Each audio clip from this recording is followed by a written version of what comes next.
जमशेदपुर के साँची स्थित दिसोम गुरु मेमोरियल लाइब्रेरी में राष्ट्रीय पुस्तकालय अध्यक्ष दिवस के अवसर पर समारोह आयोजित किया गया।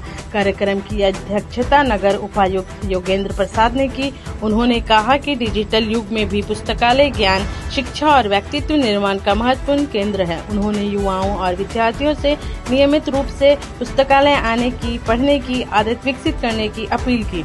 कार्यक्रम में पुस्तकालय सेवाओं को बेहतर बनाने, पठन संस्कृति को बढ़ावा देने और अधिक से अधिक लोगों को पुस्तकालय से जोड़ने पर चर्चा हुई। कि आज राष्ट्रीय पुस्तकालय दिवस अर्थात नेशनल लाइब्रेरियन डे है।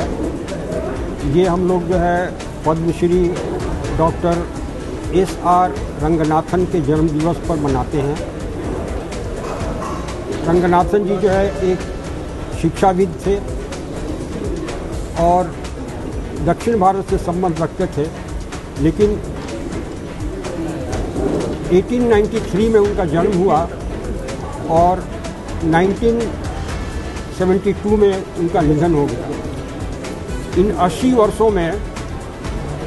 वर्षों में उन्होंने न सिर्फ दक्षिण भारत बल्कि दूसरे प्रांतों में भी जो है लाइब्रेरी की शुरुआत की और मुंबई, दिल्ली, महाराष्ट्र के अन्य जगहों में भी उन्होंने लाइब्रेरी का प्रारंभ किया। तो इस तरह से शिक्षा का अलग जगाने में और लाइब्रेरी के महत्व को समाज के सामने रखने में उनका बहुत बड़ा योगदान है। अब मैं जमशेदपुर में जो हमारे दिसोम गुरु लाइब्रेरी है, इसके बारे में बता देना चाहता हूँ कि इस लाइब्रेरी का इसकी स्थापना 1945 में हुई थी।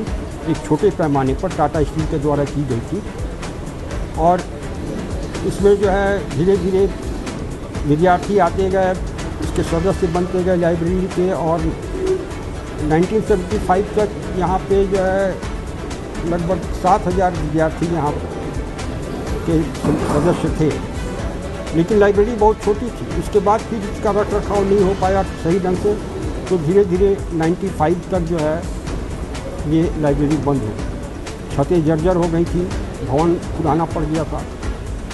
तो हम लोग बहुत शुक्रगुजार हैं और आभार प्रकट करते हैं जमशेदपुर नोटिफाइड एरिया कमेटी के जो है पदाधिकारियों की, जिन्होंने इस लाइब्रेरी के महत्व को समझा और फिर से इसका जीर्णोद्धार किया।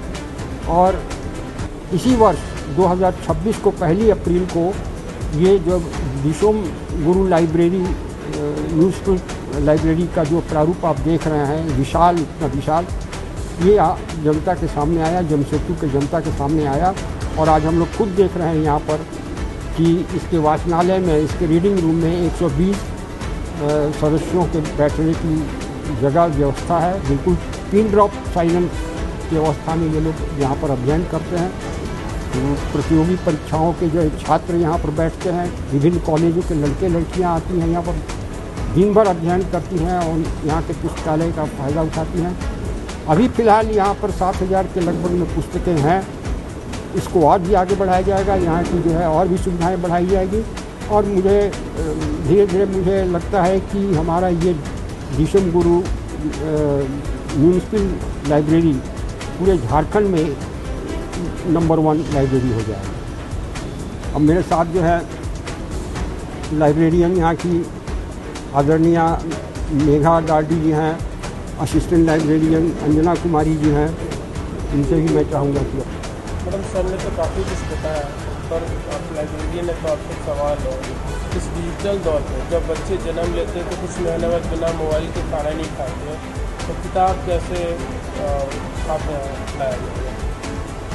सर, शुरुआती शिक्षा तो घर से होती है, इसीलिए मैं हर एक जो घर की महिलाएं हैं खासकर उनको मैं कहना चाहूँगी, बहुत बार महिलाओं का क्या योगदान होता है वो हमें समझ में नहीं आता, लेकिन महिलाओं का सबसे बड़ा योगदान अपने बच्चों के लिए हो सकता है कि अगर वो जितना कम उम्र में बच्चों को मोबाइल से दूर रख सके, कोशिश करें कि उन्हें किताबों के द्वारा शिक्षा दें। आजकल बहुत सारे ऐसे किताब आते हैं जो बच्चों के राइम्स होते हैं, लिखी हुई कविता में आते हैं, अक्षर ज्ञान रहते हैं, तो वो चीज़ें शायद छूट गई हैं।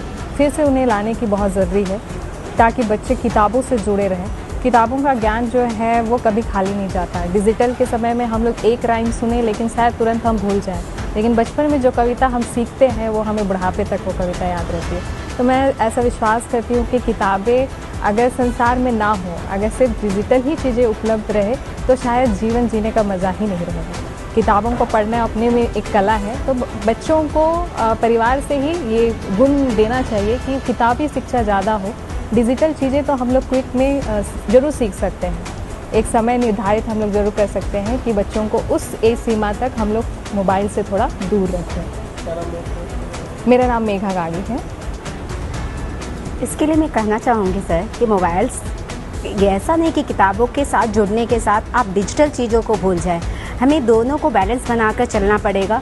दोनों चीज़ को बैलेंस बनाना बहुत ज़रूरी है, क्योंकि जैसे कि आपने कहा अब्दुल कलाम जो थे वो एक साइंटिस्ट थे, उन्होंने टेक्नोलॉजी के फील्ड में बहुत काम किया और टेक्नोलॉजी को समझना आज की जनरेशन के लिए बहुत ही ज़रूरी है। हाँ, शायद कॉपी होता तो शायद वो लिख के उस चीज़ों को अपने भाव को सही से पकड़ कर सकते थे, लेकिन उन्होंने मोबाइल का यूज किया। मैं यही कहना चाहूँगी कि वो ज़्यादातर कॉपी में ही अपने विचारों को प्रकट करें।